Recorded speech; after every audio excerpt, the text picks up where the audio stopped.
so-called heads that they put in, but they basically stay. Continuously without change.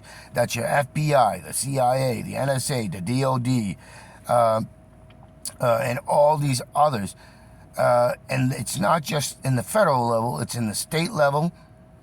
Okay, all down to your local level, which has infected your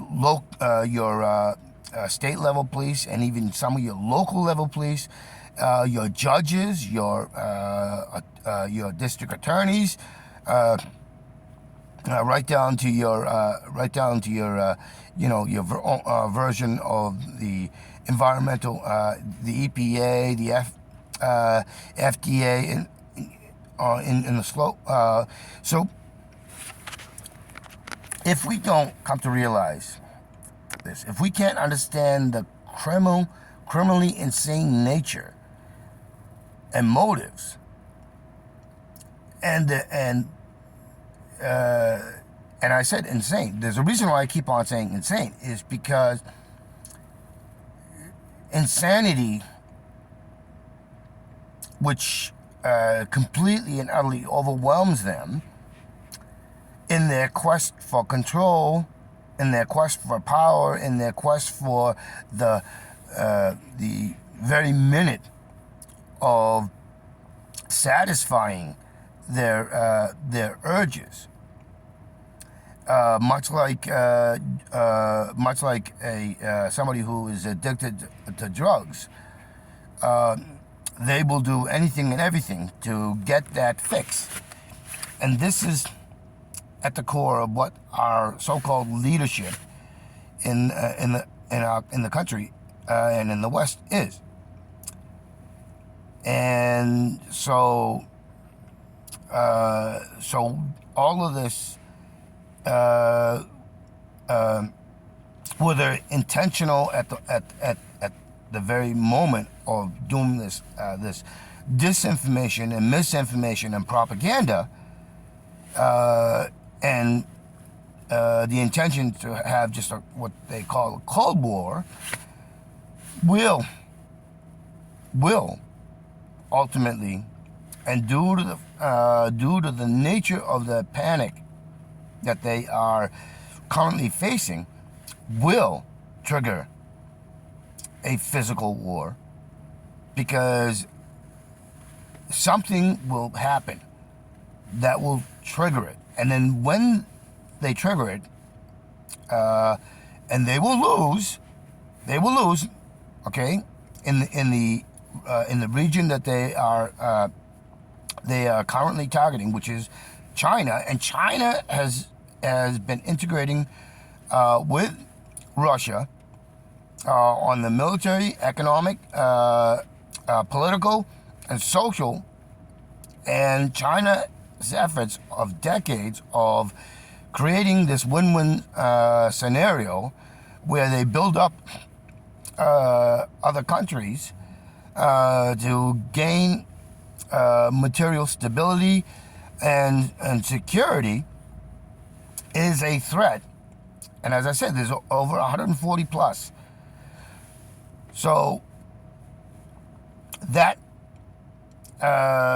is what's going to trigger it, because that is going to bleed out the financial, monetary, and social and other influence of power and hegemony, and the ability to exploit the wealth and security and stability from the third world and the global south, and bring it over into the Western Hemisphere. That is the hegemony that they want. They want to be able to dictate what happens, regardless of how much pain and destruction is taking place.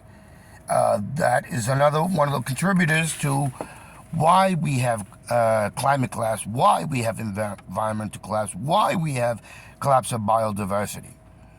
Where I think, if I remember correctly, the latest, most recent study shows that something like 9 billion across the insect, plant, mammal, fish, avian have gone extinct.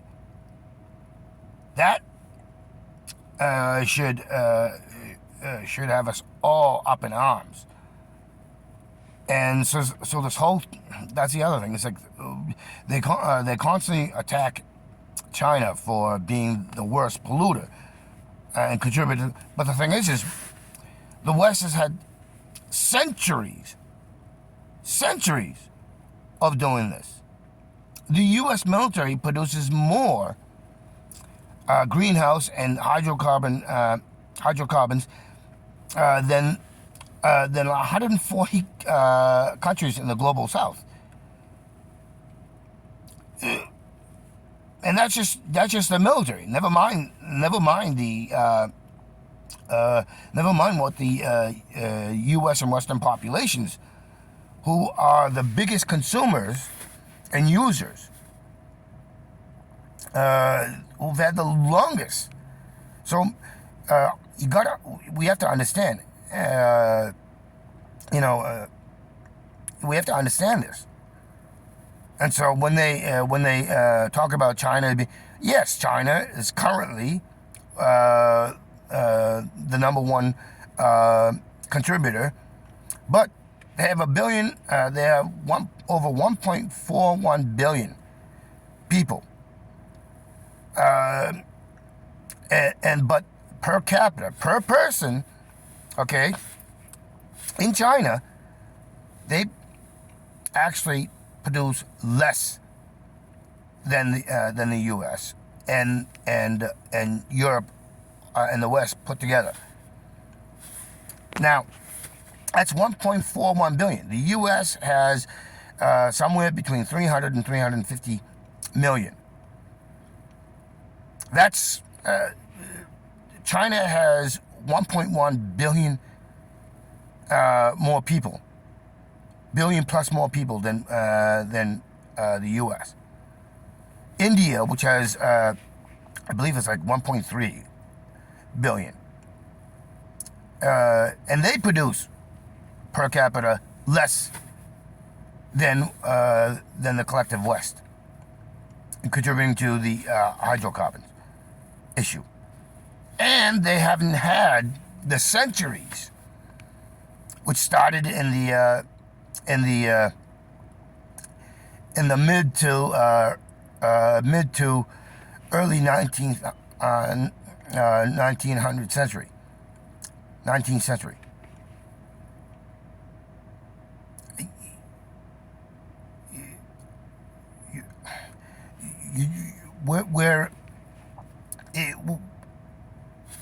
So if you're bringing all this in context and focus, you understand. China has been industrialized for about 40 plus years, and in that industrialization, they've used fossil fuels. They've had to,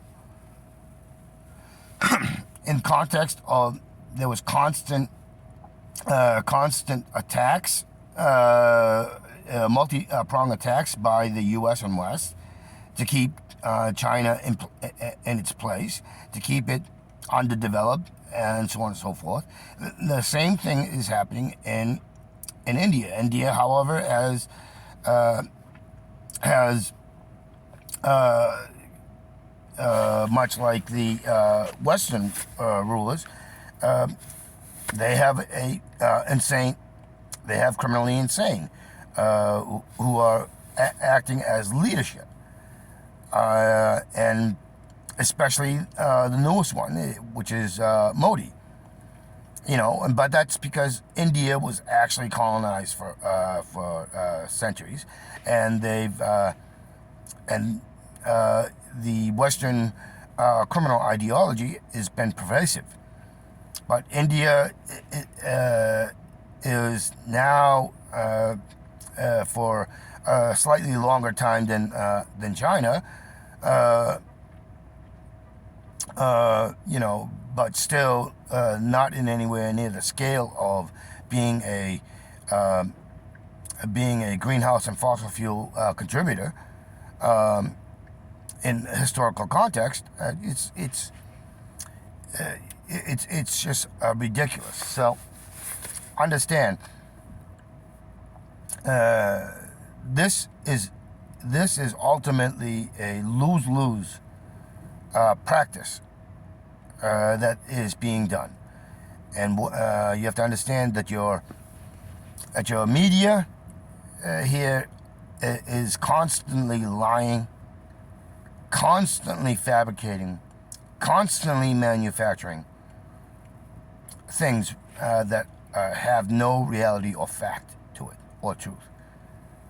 And if you listen to the what the countries' governments that have been self-appointed by our criminal elites as being a threat and an enemy to us, you can see and hear what they say, and they say consistently, and their actions through policies, through everything else, shows that they're not the aggressors. They're not the ones who are the threat. Our so-called governments, so-called leadership, are the threats. They are not just a threat to those they've appointed as enemies, but a global threat to us all collectively.